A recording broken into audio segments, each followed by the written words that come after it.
If you had to make a decision today that would have one of the biggest impacts on your happiness forever, for the rest of your life, and you knew your odds were only 50-50, what would you do to help yourself make the best decision possible?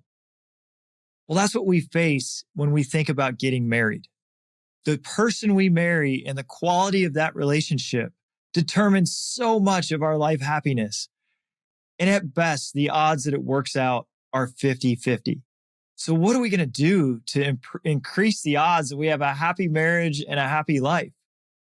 Well, what I always do when I'm looking for help is I find the smartest person I've ever met that understands exactly how to do that. And I ask them questions. And that's exactly what we're going to do today. I've got the smartest marriage counselor I've ever met, a guy named Chip Judd. He is here to speak wisdom into our marriages and into our lives and improve our happiness. Let's rock. Here's your host, Matt O'Neill.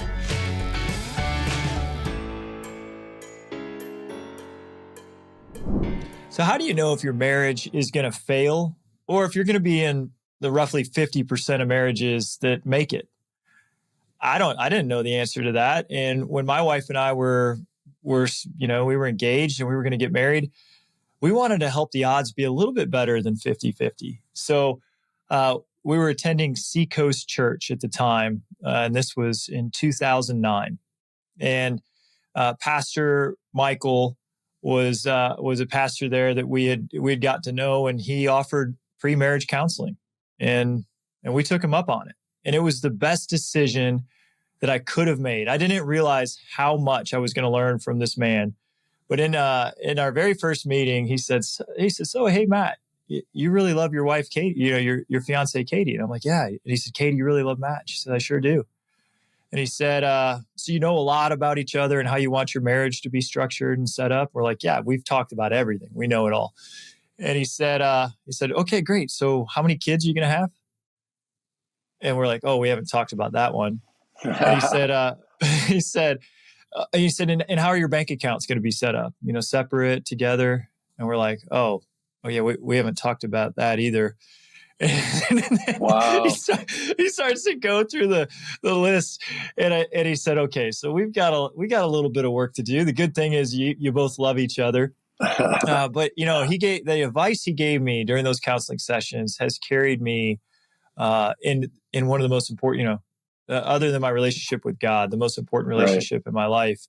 And what he said that had the biggest, most profound impact on me, and I'll never forget it. He said, "Matt, Katie has given up all other options for you.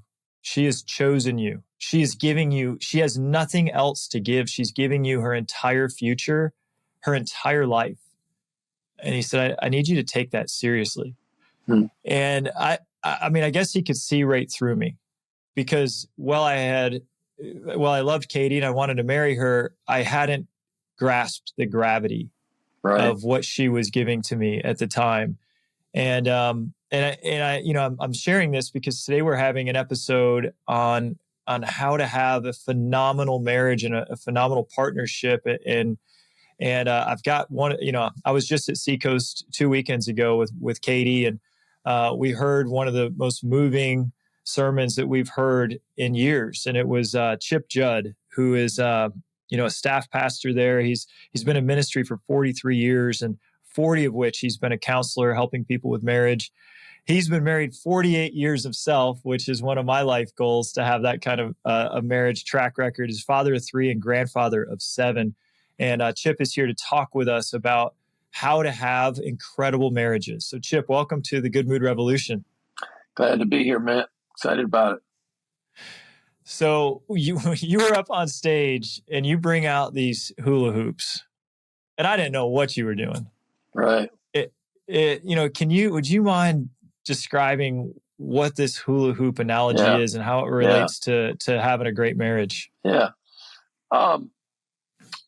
We in America, we have this idea that you're going to find this person and, you're going to fall in love and they're going to love you.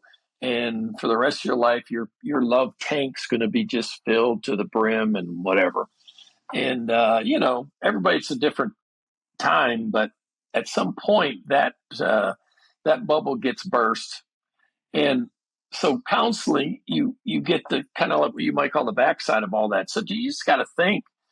And of course, indirectly, your own marriage benefits from all the work you do with others. But what I figured out, or God helped me to see years ago, is that no other person can. It isn't that they could but won't. It isn't that they won't meet your deepest needs. It's that they can't. And so God gave me this illustration of a hula hoop. And I talk when I'm teaching on boundaries, I talk with the hula hoop around me and ask everybody to imagine a hula hoop around them and everybody else in the world. And then I stress a couple of thoughts. A hula hoop identifies where I stop and you start. It identifies who I am and for what I am responsible. And that's a key phrase right there. And then I talk about everything inside the circle. The hula hoop is my responsibility. Everything inside your hula hoop is your responsibility. And then what we did the other Sunday was we had a couple come up, a married couple. And I talk a little bit about the fact that, Matt's in his circle. What's your wife's name again? Katie, right. And Katie's in her circle. And then there's another circle, because we believe in the covenant of marriage. There's another circle around your two circles that separates you, that connects you and separates you from every other person and thing on the planet in this unique bond of marriage. But inside that bond of marriage, you still live in your own circles. And here's the key thought to that. Matt's responsible for everything inside Matt's circle. Katie's responsible for everything inside her circle. Here's the thing. You, on your best day, being all you can hope for, Matt, is to be the second best husband in the world. I'm the best, so you gotta settle for second best.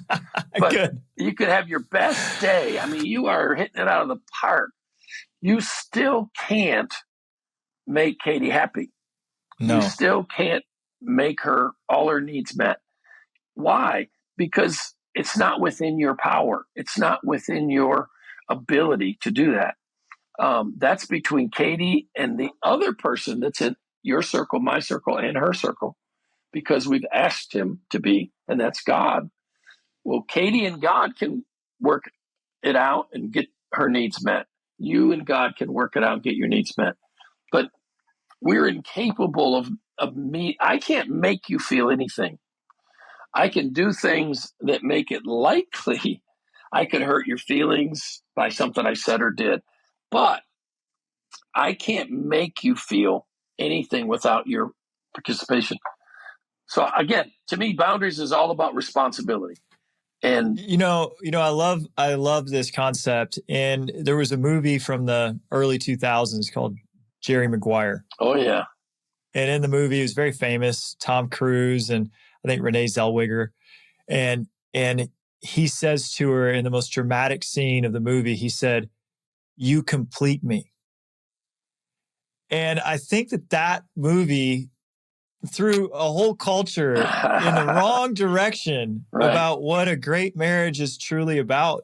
Everyone started to look for someone that completed the void and completed the hole that they had in their heart.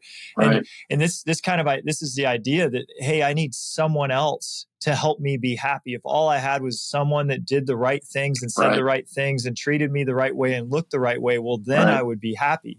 Right. And so and what I loved about your illustration about the hula hoop is that, hey, my happiness resides within my hula hoop. Right. Yeah. So no one from outside my hula hoop is responsible for what's inside my hula hoop. Inside my hula hoop is my happiness. They're not responsible for that. And I mean, let's be honest. They can make it harder or they can make it easier, but they can't ultimately get the job done. That whole thought of you complete me. Genesis chapter 2, verse 18. God's created mankind and everything else. And he makes the statement, it's not good for man to be alone. No doubt about it. God created us to need relationships. There's something amazing that happens when a man and a woman get married and the unity that can come out of that. But it's not the union of two incomplete, broken people.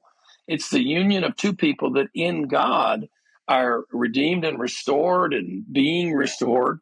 And yes, they synergize, and there's a complementation of the strengths that I bring and the weaknesses I bring, and the strengths that my wife brings and the weaknesses she brings. But we can be complete people without being married. But God did design us to function at our best, enjoy life at its fullest when we're in relationship, both with a spouse, children, friends, extended family. We're just relational animals, man. I agree. And, this being the Good Mood Revolution podcast, I think, I list out my life priorities, and my number one overarching goal is to happily celebrate our 60th wedding anniversary. And so beyond that, like I created this vision board one day, and I had this couple in their 90s that would just look so in love. And I said, hey, if I get that piece right, the rest of the stuff on here is going to go really, really well. And as I started out the episode, not everyone gets that piece right. And a lot of times I hear people say, and when I was growing up, my mom would say, you guys are making me so angry. And then she would correct herself and she would say, your actions are making me so angry. Well, both of those statements are incorrect. Her choice within her own hula hoop to be angry, what was making her angry. And that's why I loved this. And you said this analogy, and like, I've been trying to help people understand that when we blame someone else for something, we've given our power and our authority away about how to fix it. Like, hey, if it's their problem, then I need a savior to come save me, because I can't do it here. I've given you the power to make me mad. And so now I need someone else to do something to make me happy again. When I own it and I say, hey, my choice to be angry right now is what's making me angry, that gives me power to then make a new choice. Yeah, I mean, there's so much buried in just a simple word, responsibility. Responsibility. It's the ability to choose your response. One of the most fundamental responsibilities, jobs, if you will, that we need to master and learn to get better and better and better at is our ability to choose our response. No matter what life throws at us, we have a say in how we respond. And if we ever give that up, it's all downhill from there, man. You made reference to it. The three things that I see when I think about my life, the lives I've worked with, when I investigate Scripture, I see God identifying responsibility and then giving a sense of authority and power. Authority to give you the permission to act in the ways you need to fulfill the responsibility, and then the power to back up your authority to fulfill your responsibility. So to me, they run together, and they run in that order in a healthy person, relationship, society, culture. We start with responsibility. What's my responsibility? That determines how much authority I have, and that determines how much appropriate power I should be allowed to operate with. Policemen carry guns because they need power to back up the badge that they're wearing that represents the authority we've given them to carry out the responsibilities we've defined for them. So they have responsibilities defined by our culture. They have a badge that represents their authority, and they have a gun that's the power to back up their authority. And to me, it's a beautiful picture of how things work.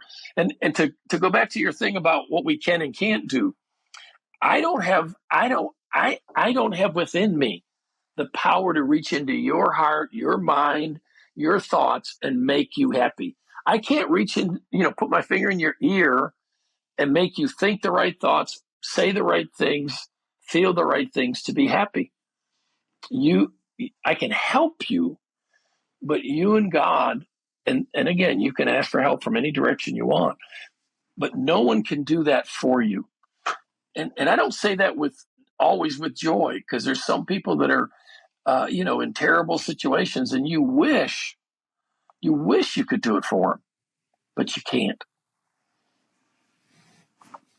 So you had the married couple come up on stage. Yeah. And the one of them said, "You make me angry." Right. She's holding her hula hoop. And then the other said, "You make me sad." And I just loved when you said, "Hey, who's in that hoop with them?" And I said, "Hey, the Holy Spirit's there and God's there, whatever you'd like to call it." And I do want to emphasize that, because there are times that I'm sad, and I think prayer is very appropriate in those times. There's times when my heart is filled with anger, to the point of hatred, and I lean on prayer in those times. I say, "God, help me forgive. Please, I'm not able to forgive on my own. I'm trying everything I can. I'm just not able to forgive right now. Can you give me your eyes? I want to see this like Jesus would see it. Help me see this person as a child of God, as someone who's full of love in their heart, and help me have love in my heart towards them, because I don't want to feel this way anymore." This episode is on a marriage, and a lot of times marriage gets to that point where there's coldness on both sides, or anger on both sides, or sadness on one side or both sides. How do you help someone that's got a family member that they're having trouble getting along with? How do you help them with that? Well, I mean, obviously, it depends on the situation, but in general, I would put it this way: what breaks down most relationships is unrealistic expectations. Like, if you think about this for a second, frustration is the gap between what you expect and what you experience. Frustration is the gap between what you wanted to get and what you actually got. Does that make sense? So in a relationship, if I'm erroneously thinking, "Oh, I married my wife and I'm never going to not feel loved again. She's going to love me so perfectly that I'll never feel loved or disrespected or whatever again." Well, what I'm doing, whether I mean to or not, is I'm holding her responsible for keeping my circle filled. So I'm creating an expectation that's impossible to live up to. So when she falls short of my expectation, we're gonna have what do you call it? Intense fellowship or whatever. We're gonna have a moment that's not that pretty. So you go back to that simple definition. Frustration is when I hope to happen doesn't. What I expect and what I experienced is the gap between, right? But here's an interesting thought. There's two ways you can, if frustration's the gap between expectations and experience, there's two ways you can close the gap, thereby lowering your frustration level. One is you can have a better experience, which isn't always possible because you can't control the other person. But what's the one thing you can do? You can lower your expectations. And that's part of what I think boundaries helps with. It helps me realize, okay, God never intended for another human being, my parents, my children, my spouse, my friends, God never intended for another person to meet my deepest needs. He meant for them to be a resource, not a source. He's the source. And so what happens is I expect people to make me feel good about myself. Well, they can't. If I don't know how inside my circle between me and God, I don't see myself in a healthy way, nothing anybody else does is going to fix that.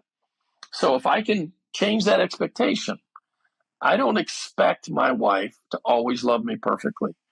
I don't expect her to fill my love tank. In fact, I make it a point to teasingly say, when I got this kind of understanding, I fired my wife.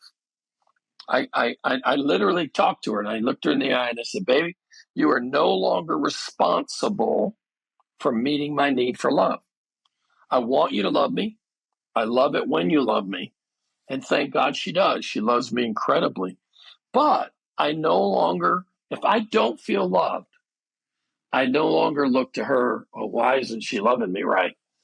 Because I've got God in my circle. God loves me.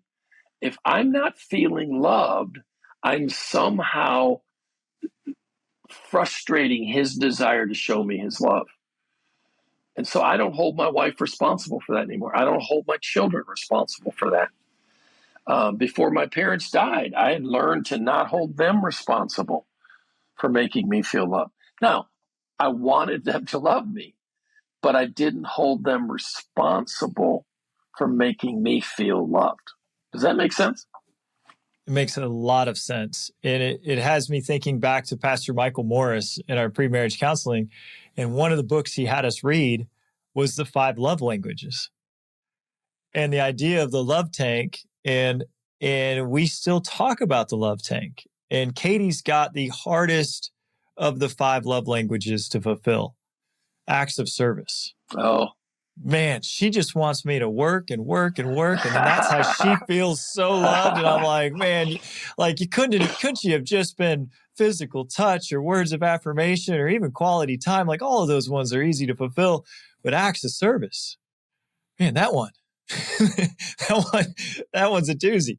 And, but we talk about this, my wife and I still do. And as you're talking right now about how you fired your wife from the responsibility of making you happy, it is different than this idea of the 5 love languages that, hey, my love tank is feeling empty because, Matt, you're not taking out the trash on time and you're not helping with the dishes, and guilty on both of those ones. And so, hey, Matt, it would really make me feel loved if you did those few things for me. Right. And then I'm like, yeah, of course, I want you to feel loved. I'm on it, and then the dishes don't get done a couple months later and we have the conversation again. And, so what are your thoughts about that? Yeah. This idea of the 5 love languages with the hula hoop analogy. Yeah. It's a great way to look at something. Here's the thing. If chances are your love language is different. They are. Yeah. So my number one is words of affirmation and physical touch. Right. So here, God made us differently, right? And I'm talking about the 5 love languages, but I'm just going to go around the corner to get there. Like you say this, over the years in counseling, almost every marriage couple I ever work with, I'm going to ask them the question at some point, first session, second, third, fourth, pretty early. I'm going to say, hey, do you believe God brought you together? Now, I qualify by saying, when you stood at the altar, how many years ago, when you shared your vows at an altar before God, to the best of your ability at that time, did you believe God brought the two of you together? And believe it or not, I know it for certainty. Yeah, and I'm sure Katie would say the same thing. Here's the crazy thing, Matt. No matter how jacked up a marriage is, no matter how lost or saved, I would say 95 or higher % always have said yes. Always. Now, that's weird. Here's the next question. Do you believe God brought you together? Yes. Now think about this one a minute. Did he know what you were getting? Did he know what you were getting? Now, he knew. Did you know what you were getting? Not all the way. That's right. So here's the thing. God, why did you give my wife an acts of service love language? And you gave me a words of affirmation, physical touch. Like, this would have worked out so sweetly if hers was words of affirmation and physical touch. We would just sit around saying nice things and touching each other all the time. It'd be amazing. Not a bad marriage. Not a bad marriage. Her other one is quality time. So her top 2 are different than my top 2. Absolutely. Now, so think about this logically. So question 1, did God bring you together? Yes. Question 2, did he know what you were getting? Yes. Question 3, what in the world was he thinking? I mean, is he mean?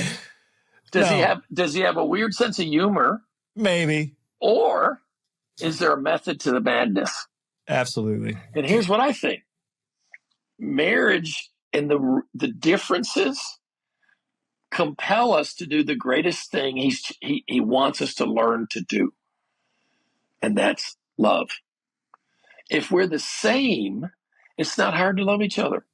It's not. If we're not the same, I've got to learn to think what life looks like, feels like, moves like, reacts like from your inside your skin. And you've got to do the same thing. We've got to learn how to anticipate the needs of each other. So I believe we're different by design. I'm a better man because of my wife. She's a better woman because of me. I've grown. I've taught her how to rest. She's taught me how to work harder. It's just been this very, kind of synergistic thing. And the love language is one example of that. Frustration is your friend. What does that mean? Remember, it's the gap between expectations and experience. So that frustration is what drives us toward the potential to grow as a human being, to expand our awareness of, oh, wow, people are different from me. And I need to learn how to love somebody who's different. I need to learn how to, going all the way back to your example, one of the things you learn to do in a marriage is not take things personally. Like, you've told your wife over and over and over, my love language is words of affirmation and physical touch. You go a week or two, she ain't touched you without you initiating in 2 weeks.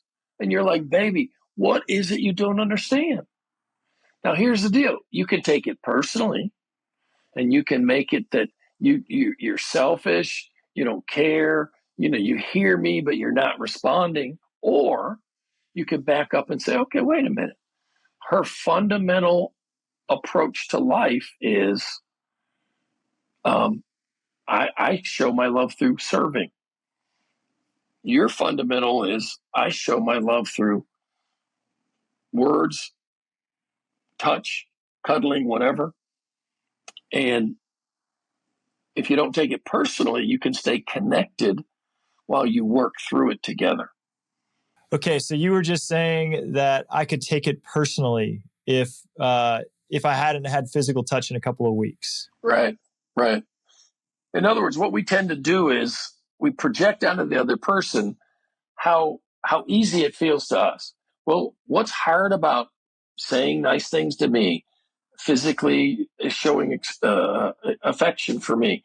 We project what's easy for us onto them, and then we judge them for they don't care enough to do it.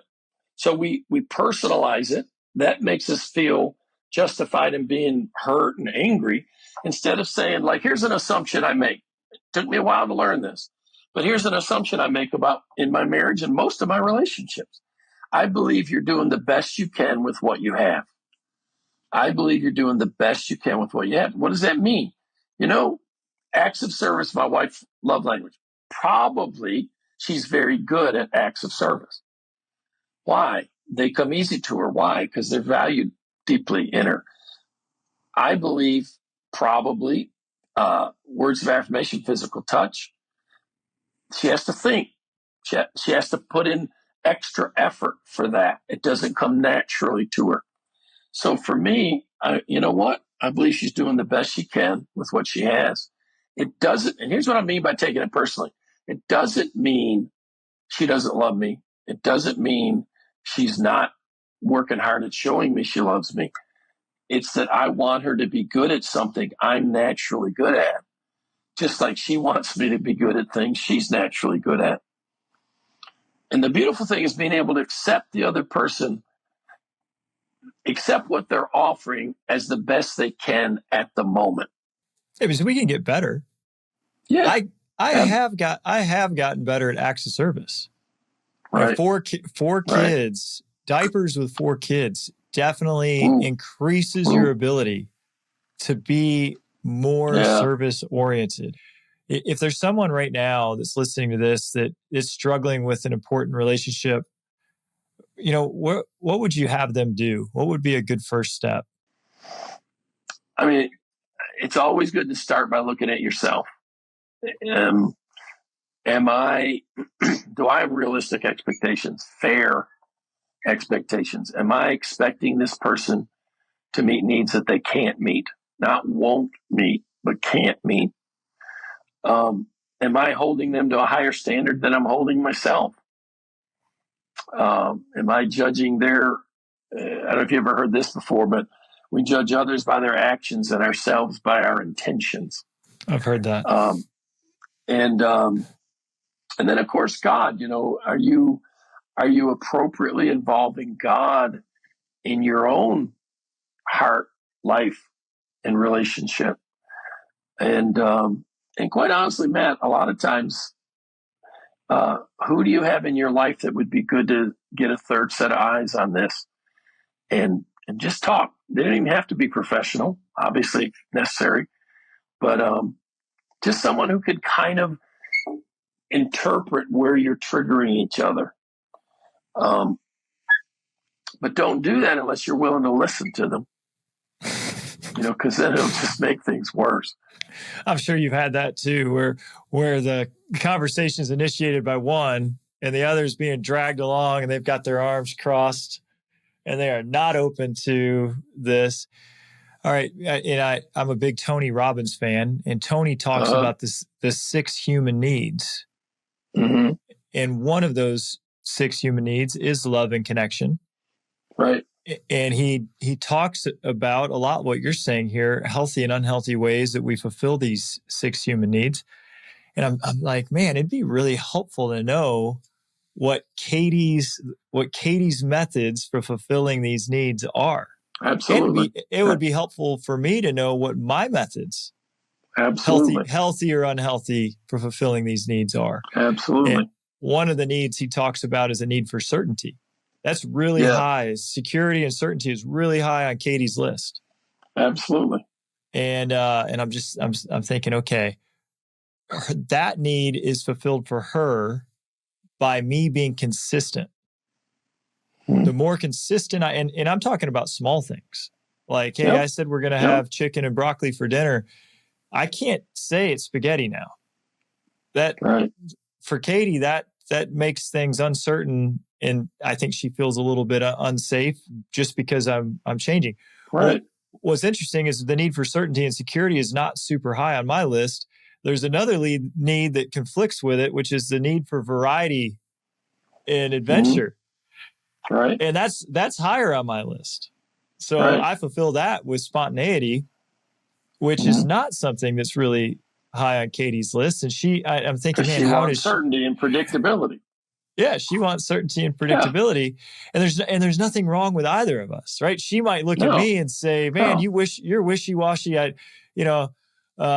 said I wanted to get a new dog, and then I said I didn't want to get a new dog. She's like, you can't keep playing with my heart like this. We're either getting a dog or we're not. And I'm like, yeah. And so what you're saying is hitting very hard. Yeah. And her father and your examples are great. And if you think about it, it circles all the way back around to the boundary stuff, because her need for certainty, you can't meet that. No. You can't control weather, traffic, health. No. The macroeconomics of our country. So, but I can behave in ways, because I love her so much, where even if I did want to change what's for dinner, I can say, man, spaghetti would be nice, but chicken's going to be just fine, because my wife is going to feel a lot better tonight, knowing that we stuck with the plan. And then she could also say, man, I'm going to surprise Matt tonight.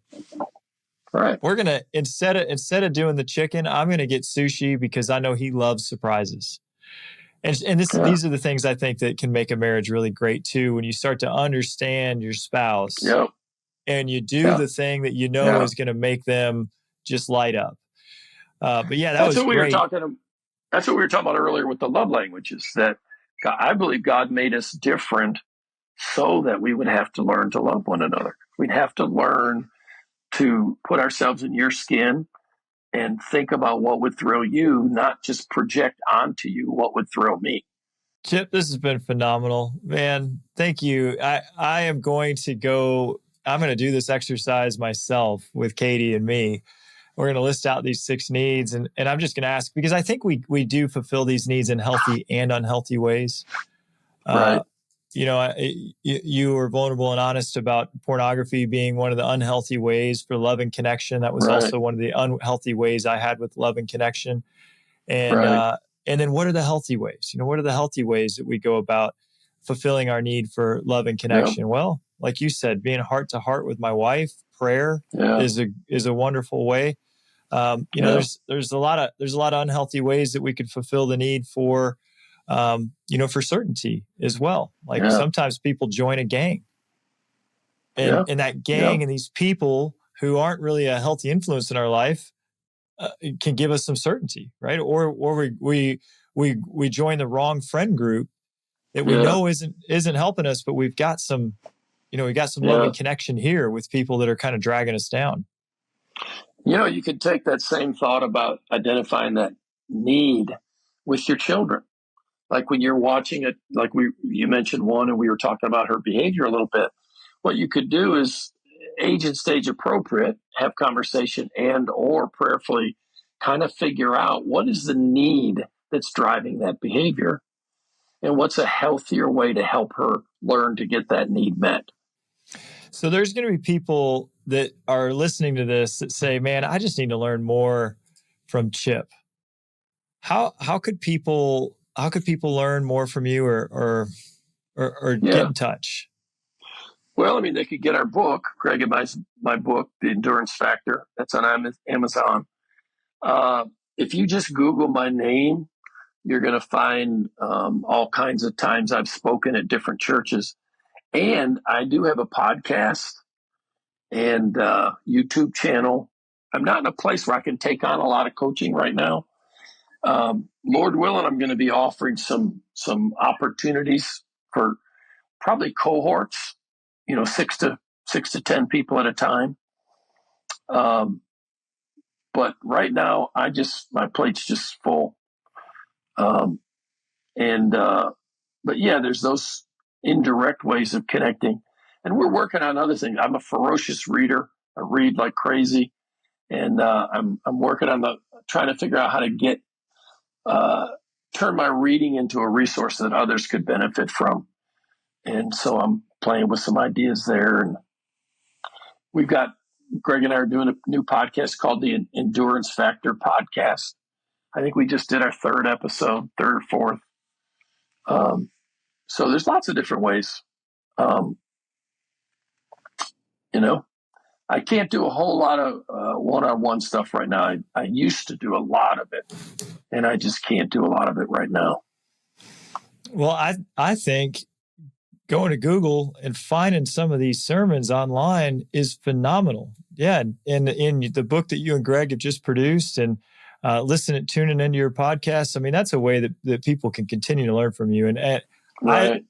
When you speak, I learn.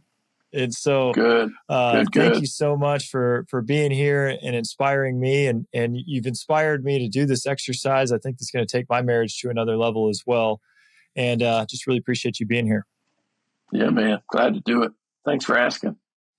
And y'all, thank you for listening. Hope you enjoyed it as much as I did. We will see you next week.